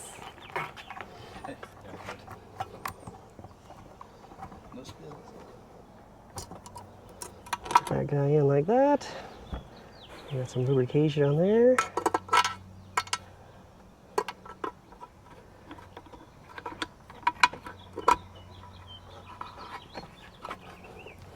So we're going to try and tighten these up pretty evenly. And I'm not sure if these are in the right place right now.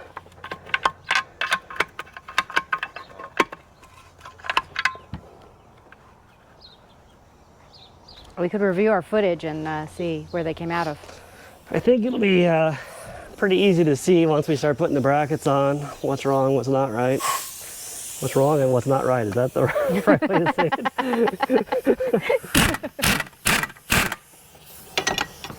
What's wrong and what's not right. Yeah. The title of our autobiography.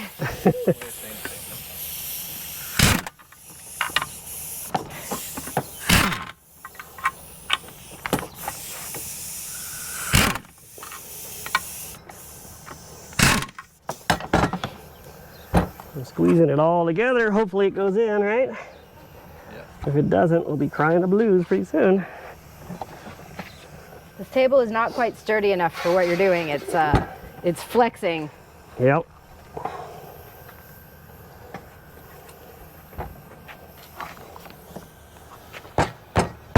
Wow, the hammer's breaking.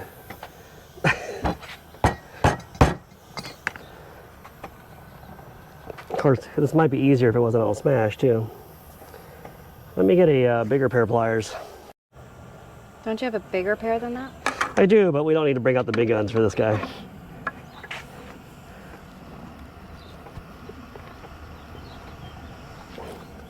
I think we're seated.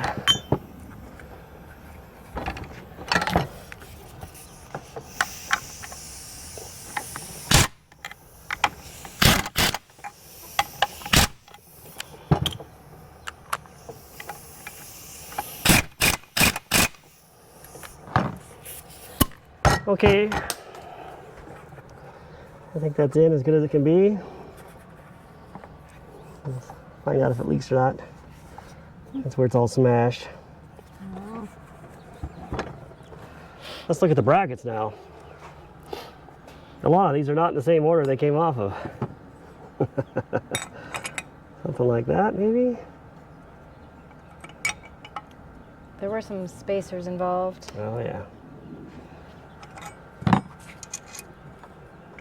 Wow, I don't know what the odds are, but I think we guessed not correctly. Like, where do the spacers go? The front, the back? Anybody know? I thought it was was it the big one on that side? That TTA guy would know this. It's true. You want me to call him? I'll put him on FaceTime? I'm thinking maybe no spacers on the It back. had a spacer. Did it really? Yes. Doesn't seem like it wants one. Maybe it was on the other. No, there was definitely a spacer. Well, we've got two spacers, and oh, there is another thin one. Ah, there was another spacer like that. But that leaves me pretty shy there. All right, we'll be back in a second after we mess with this for a little bit. A few moments later. Yes. way too much time invested in this now. I think that is the correct spacer for that. Mm-hmm. No spacer here. Yep.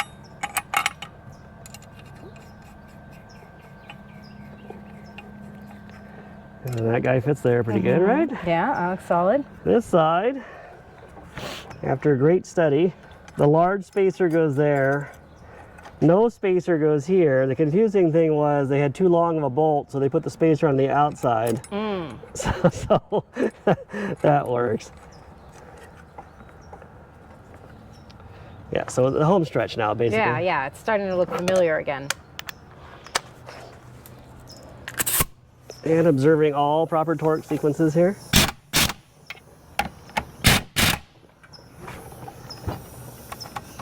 Ah, metric.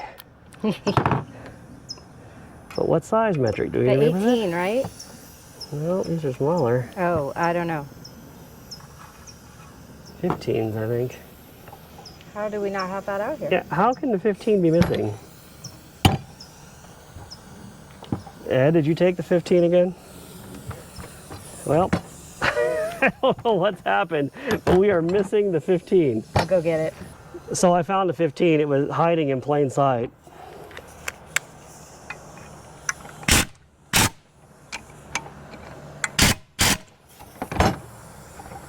So now we got to put the pulley on. It's a press fit.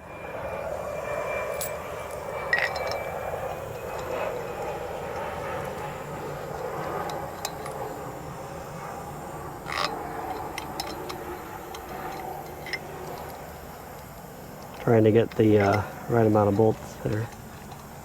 Well, we gotta go. Been the theme. We gotta go on a little bit with this guy and then switch it out.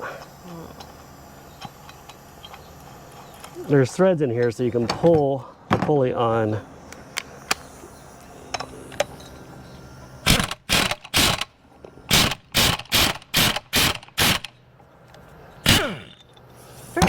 But then you got to switch out the length of the bolt. Oh, right.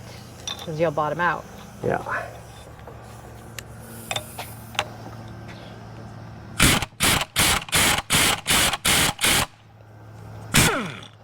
And you want to go down so it's flush. Try our third length of bolt here. It has to go the right direction.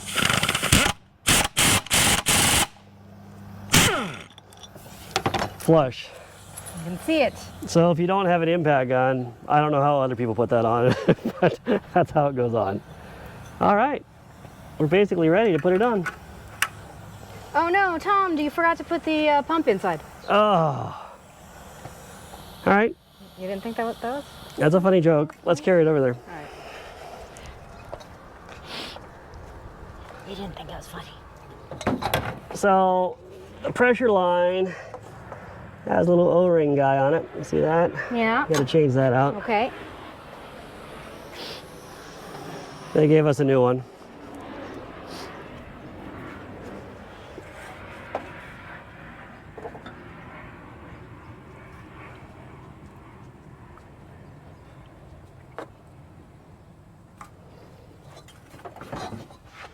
Can we hold something? Finagle this down in there.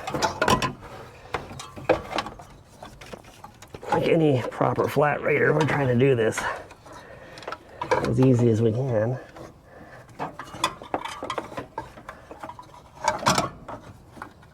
It's slippery now, there's oil on it. How did that happen?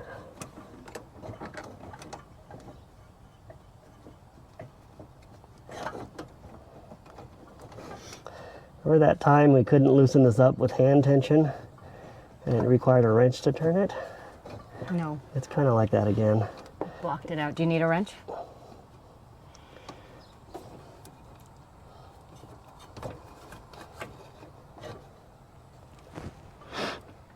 You have to like hold up the slippery pump while you turn the friggin' thing. All right, so I've got it started. Let me get a wrench. Tighten up some.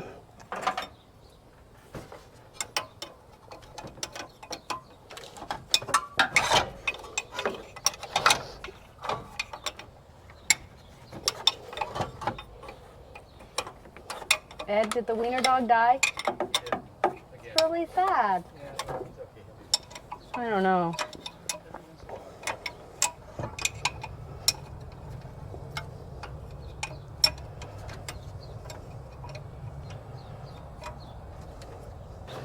So I'm just turning the angle of the hose so it goes that way. Let's see.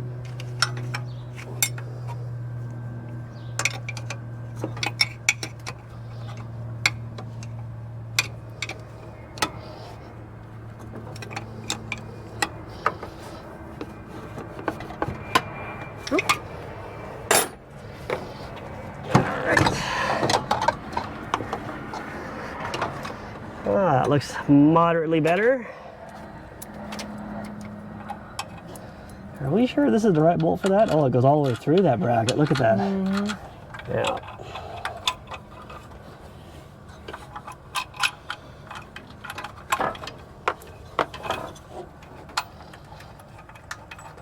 I'm glad this didn't happen on the road.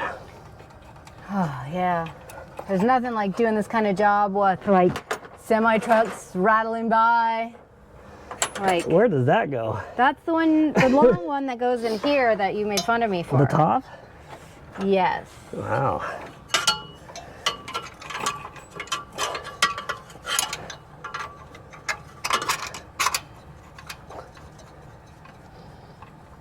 And then the other one right there. Did you just throw that into the weeds when you took it out? You're like, Them all every which way. you're like, we don't need that one. It's like, we've thrown that one away. It's not that's this. the bottom one. Not this one. We can see all the ones it isn't. Is it that one? Not those. I brought those out. See, everybody's on a scavenger hunt with us now. We didn't drop any. Well, now we've lost a fastener. I think we did drop one. But like taking it out? Yep. Can you grab that pan and drag it out? Yeah. And there's another, awesome. I was gonna say, is that another spacer? But it's a piece of hose It's a over piece there. of the hose that you clipped off. The bolt is gone, Alana. I didn't drop it. You took the pump out. All right, we will bring you guys back when we find the fastener. Well, after a great deal of searching, we gave up and got a new bolt for the missing bolt. We never did find it. I can only assume it's dropped down the carburetor. I think so. I do remember. I don't remember much, but I do remember putting it in the carburetor. Yeah. Like for safekeeping, I thought. I don't know if you guys ever lose bolts when you work on things, but we just did. I would say we don't normally lose bolts, and it's kind of unusual. And probably we're going to find it as soon as we fire this thing up when it kicks. We're actually looking right now for it, Alana. We're going to find it when the fan kicks it right through the radiator. Oh, that would be disappointing. Wouldn't it, though? We've searched everywhere, but the Pontiac's got a secret hiding place, and we could not find it. That looks almost like a rebuilt power steering pump. Boy, I hope it works.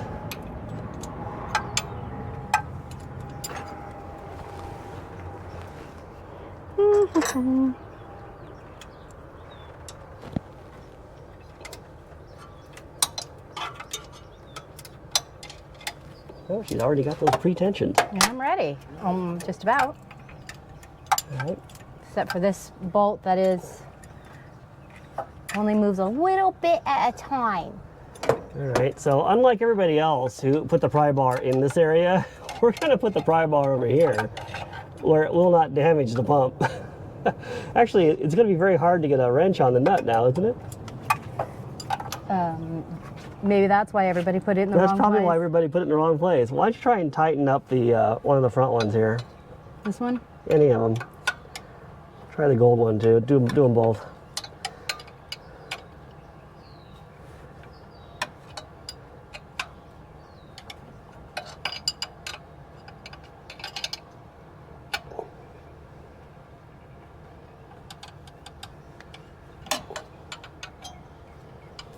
This is the riveting footage. I'm sure it's so annoying to like watch. from far away. Yeah, when they drop the wrench like that, you're like, come on. You're like, You guys come can't on, hold the amateur wrench. hour. Can't see anything. You probably use the box end on that gold one to really give it a Herculean tug down. I'm putting tension on the belt right now. Hopefully it's enough.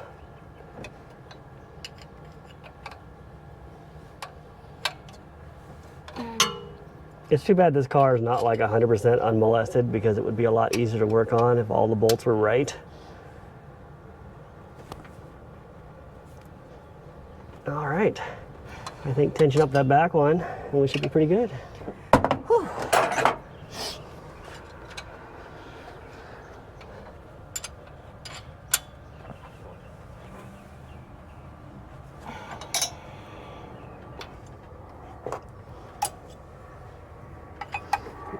Let's check the belt alignment, shall we? I wouldn't say it's perfect, but probably as good as it was.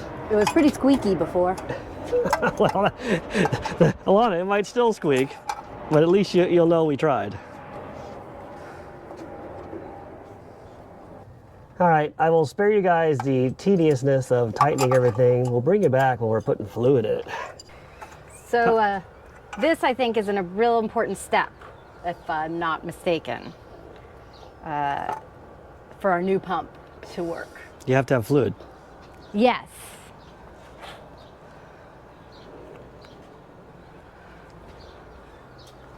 And you got the kind that extends the power steering system life. And also it has conditioner, so I use this in the shower as well, and that's how my hair is so shiny. As everyone can already see. Yeah, yeah. And you don't want to overfill it. You just want to cover the pump mechanicals in the bottom of the reservoir. How much do you think it's going to take? Probably that whole bottle, but I don't know for sure.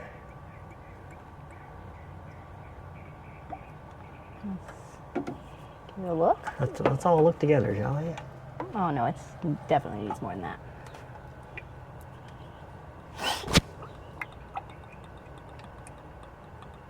So what I heard you just say was just keep filling it until it comes out the top. Is that right? Yeah, everybody understands what I'm dealing with here for sure. Oh, I can see Let's see what's happened now. Are we covering the pump part? Can you even tell with the camera? I Well. can see a reflection here, and I cannot see the pump. Oh yeah, we're there. So let's put the lid on it. We'll fire it up. Okay. Everything loose is... Well, let's hope that everything is out of harm's way, but we don't know for sure.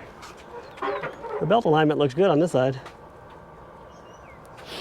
Never did find that bolt. Keep an ear out for it.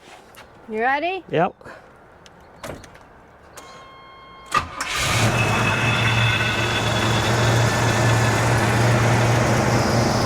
And try turning the wheel now.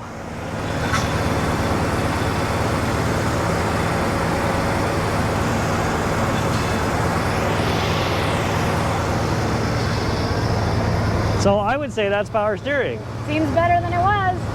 All right, let's turn it off and recheck.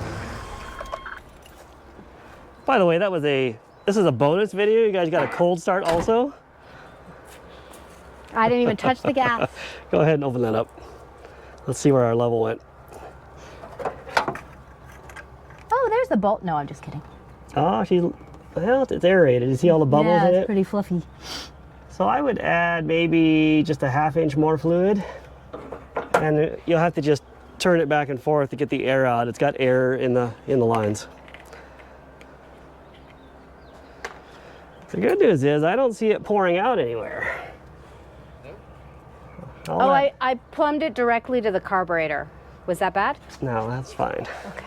I thought it would keep it from rusting. So just put in a little bit more, then that'll be it. Oh, luckily that bottle knew how much to put in.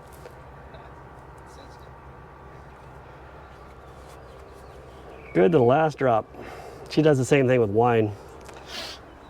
All right, we'll bring you guys back when we get the air intake on there and call it done.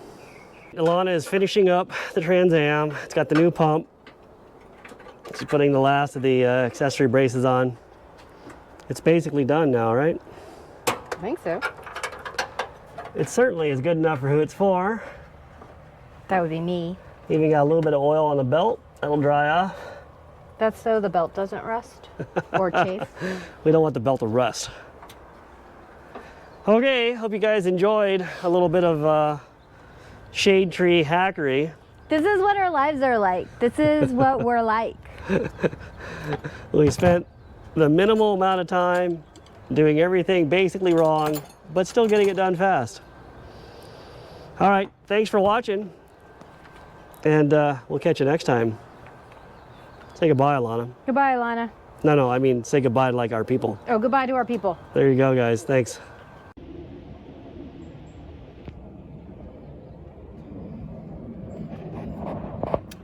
And the missing bolt is hiding out right there. Look at that. I don't know if I can get it out. There she is. Oh gosh. All right.